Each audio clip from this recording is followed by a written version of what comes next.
In fourth module, that is in dynamic programming, today we'll discuss Warshall's algorithm. Warshall's algorithm, it is used for finding the transitive closure of a directed graph or diagram. First, let us discuss what is a transitive closure.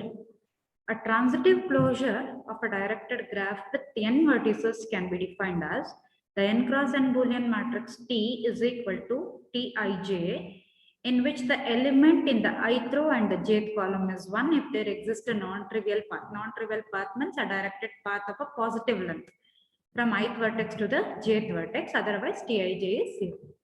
Okay, transitive closure, it's an n cross n Boolean matrix. Boolean matrix means it can have the values 0 or 1. Okay, it can have the value 0 or 1. If there is a path between ith vertex to the jth vertex, then the element present in ith row jth column will be 1. If the path exists, if path exists or positive path exists between ith vertex to the jth vertex, then the element of ith row jth column will be 1. Otherwise, it will be 0. Okay, if there is no path between ith vertex to the jth vertex, then that value, ith row and jth column value will be 0. Okay, let us see with an example. You can notice here. So first one, A is equal to whatever the matrix we have, that is adjacency matrix. Okay, that is adjacency matrix. That is A to A is 0, B to B is 0, C to C is 0, D to Z is 0. That is diagonal elements are 0. And here we have 4 edges, right? We have 4 edges. A to B, it is 1. And B to D, it is 1. D to C, it is 1. D to A, it is 1. Okay, remaining values are zeros. Okay, that is direct edge, whatever we have, those values are 1. And where we don't have the direct edge, the values are 0. It is nothing but adjacency matrix. You know how to write the adjacency matrix for the graph, right? So this is the adjacency matrix, and you can notice the transitive closure T. Okay, T is equal to, let us check, do we have path from A to A? Do we have path from A to A? Let us see that. Do we have path from A to A? A to B is there, B to D is there, D to A is there. So there is a path from A to A, right? So it is 1. A to A is 1. A to B we have direct edge anyhow. In adjacency matrix it was 1. Here also it is 1 because anyhow we have a direct edge, right? Then A to D, A to C. Do we have path from A to C? A to B is 1. B to D is 1 and D to C is 1. There is a path from A to C, right? So A to C is 1. Similarly, A to D. Do we have path from A to D? A to B is 1, B to D is 1. So we have a path from A to D. So I hope you understood. If we have a path from a particular vertex to another vertex, then it will be 1. Otherwise, it will be 0. Okay. From C, you can notice C to A, we don't have any path, right? It's a directed graph. Okay, it's a directed graph. C to A, we don't have any path. And C to B also we don't have. C to D also we don't have. So C to C also we cannot reach, right? So in the direction, we don't have the path, right? So the entire row for C, it is 0. C to A is 0, C to B is 0, C to C is 0, and C to D is 0. Okay, so I hope you understood. So from B, we can reach A, B to D, D to A. Then B to B also we can reach, B to D, D to A to B we can reach. So B to B is 1. And then C to B to C. B to C is, B to D is 1, D to C is 1. So it is 1. And then B to D we have directed, so it will be 1. From C we cannot reach any other vertices. So entire row is 0. Then D to A is 1, D to B is D to A to B, it is 1. So the value is 1. D to C we have directed, so it will be 1. And D to D also we can reach. D to A to D, A to B, B to D. We can reach, so it will be 1. So this is the transitive closure. I hope you understood. If there is a path between any two vertices, then the element in that particular row and particular column will be 1. Otherwise, it will be 0. Okay, I hope you understood. Warshall algorithm construct the transitive closure through a series of n cross n Boolean matrices. Okay, it will use one vertex at a time. Okay, one vertex at a time, and it will construct series of Boolean matrices to get the transitive closure. What is that series of Boolean matrices? So we call it as R0. R0 is the adjacency matrix. Okay, R0 is the adjacency matrix. Then R1, R2, so on up to Rk minus 1, then Rk, then so on up to R to the power Rn, not power here, Rn. So this nth matrix, whatever we get, including adjacency matrix, this will be n plus 1th matrix. If we exclude that matrix, then it will be nth matrix. This nth matrix, Rn, it will give you the transitive closure. Okay, so according to this graph, whatever I have considered, we have 4 vertices, right? We have 4 vertices. So R4 will give you the transitive closure. Okay, let us discuss this, how it works. Let us see. So R0 is the adjacency matrix.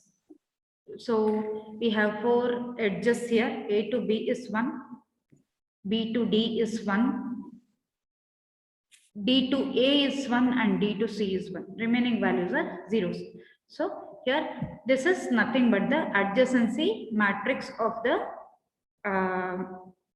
graph. Okay, then for the next iteration, or for the first iteration, we are going to use the vertex A. We are considering only vertex A as the intermediate vertex now. So here it is marked, right? First row and first column marked. That is A to B, A to A, A to B, A to C, A to D is marked, and then A to A, B to A, C to A, and D to A, it is marked. So that first row and first column is marked with the box, right? So we are going to use these values to construct the next matrix, that is R1. R1 is constructed using this first row and first column. So remember that we can use only one vertex, that is A. Okay, we can use only one vertex, that is A. So from A you can reach B, right? From A you can reach B. So D to B value is getting changed. Okay, we are changing the value D to B, and no other values are changed here. No other values will change, but the algorithm will check for each and every vertex present in the graph through A. Okay, I'm telling you directly because anyhow I can notice with the graph, right? That is A to B. A to B we can reach. No other outgoing edge is there from A. So D to A can be, D to B can be changed. Okay, D to B can be changed. D to B it was 0. D to B it was 0. Now it is 1. You can check with the remaining values. Remaining values are same. 0, 1, 0, 0, 0, 0, 0, 1. Then C, entire column is, entire row is 0. Then for D, only one value got changed. Remaining values are same. So it was 1, 0, 1, 0. Now it is 1, 1, 1, 0. Okay, last row. Okay, in R2, for R2, we are going to use B, vertex B and vertex A also. Vertex B means vertex A also. Both A and B we can use. Anyhow, by using A, we have altered this, right? So I can say that now next intermediate vertex is B. Actually, we'll be using both A and B for the next matrix, for constructing the next matrix. So here, both A and B, if I consider both A and B, if I consider both A and B, so from A I can reach D, right? From A I can reach D via B. So A to D, value A to D is changed. Can we reach any other using A? So D to B. D to B is also changed. So it is already done, right? Then D to D. Okay, D to D via both A and B, we can reach D to D, right? So this value got changed. Okay, remember that it will check for all the vertices. I am telling you directly. I'm telling you directly because I can notice the graph, right? I can notice the graph. So I'm telling you directly how it works. So using both A and B, you cannot use any other vertex as the intermediate vertex. Only A and B you can use. So by using A and B, you can reach D. So D to D is equal to 1. Okay, it is given in bold. You can notice that. Now, for the third one, I am going to use the vertex C as the intermediate vertex. That means I can use all the vertices A, B, C, not D. Okay, for the fourth iteration, I can use the vertex D. Now I can use 3 vertices A, B, and C. Okay, so using these vertices A, B, and C, let us check whether we can reach any other. Using C as the intermediate vertex, I cannot reach any other vertex because from C there is no outgoing edge. Outgoing edge is not there from C, so you cannot change any value here. So it is same as the previous 0, 1, 0, 1, 0, 0, 0, 1, 0, 0, 0, 0, and 1, 1, 1, 1. It is similar to the previous one. Reason is from C we cannot reach any other vertex. So values have not changed. It is same as the previous one. Okay. Now let us check with the fourth vertex. When we check with the fourth vertex, again 4 values are getting changed. So A to A. Okay. A to A via D. Okay, now you can use all the vertices as intermediate vertex. Okay, so A to A is equal to 1. This value got changed, right? Then A to C, A to C, A to B, B to D, and D to C. Now you can change this value also, right? Then from B, B to A you can reach via D, right? B to A you can reach via D.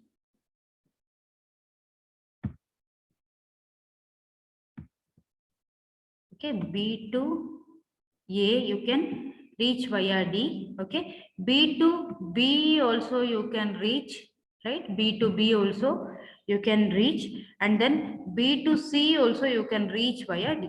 So all these 3 values are getting changed. So it will be 1, 1, and 1. Okay, I hope you understood. This is how your Warshall algorithm works. Okay, this is the example for the Warshall algorithm. The values that is shown in bold, it is the new values that got updated. Okay, I hope you understood this concept. Okay, let us see the algorithm. Okay, this is the Warshall algorithm. Implements Warshall algorithm for computing the transitive closure. The adjacency input is adjacency matrix A of the directed graph with n vertices, and output is the transitive closure of the graph. Okay, so initially we are going to assign R0 as A, that is your adjacency matrix will be R0. Then for k is equal to 1 to n, for I is equal to 1 to n, and for j is equal to 1 to n, Rk of Ij is equal to Rk minus 1 of Ij, that is the direct edge, that is the direct edge, or Rk minus 1 of I comma k and Rk minus 1 of k comma j. Okay, so return the value of Rn at the end. So here this is the direct edge. Okay, that is Rk of Ij. This is the direct edge.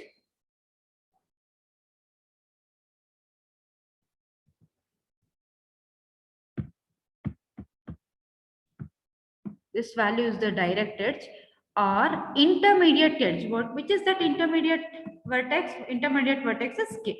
So I to k, k to j can we reach? We have to check that. So from the previous matrix, we have to check that whether we can reach j from I. Okay, that is I to k if it is 1, k to j if it is 1. I to k if it is 1 from the previous matrix, and k to j if it is 1 from the previous matrix, then the value will be 1. If there is direct edge from I to j, then also it will be 1.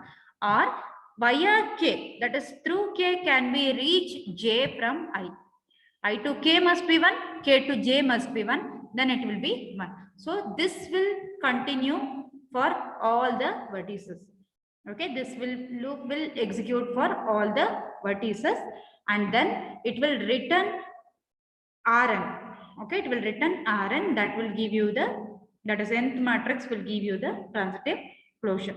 And efficiency of the Warshall's algorithm is theta of n cube. Okay, we know that that is how to calculate this. We have seen that summation of I is equal to 1 to n. So 3 summation we have to use, right? 3 summation symbol we have to use. 3 summation symbol k is equal to 1 to n. Again summation I is equal to 1 to n and j is equal to 1 to n. So it will be what happens? N into n, which is equal to n cube. Okay, which is equal to n cube, not n3. I'm writing here n3 now, but it is not n3, n cube. Okay, so it's equal to n cube. So we have the summation formulas we have learned. We have to apply that. So when we apply that, we'll get n cube. Okay, so efficiency of the Warshall algorithm is theta of n cube. I hope you understood the concept. If you have any doubts, you can ask me.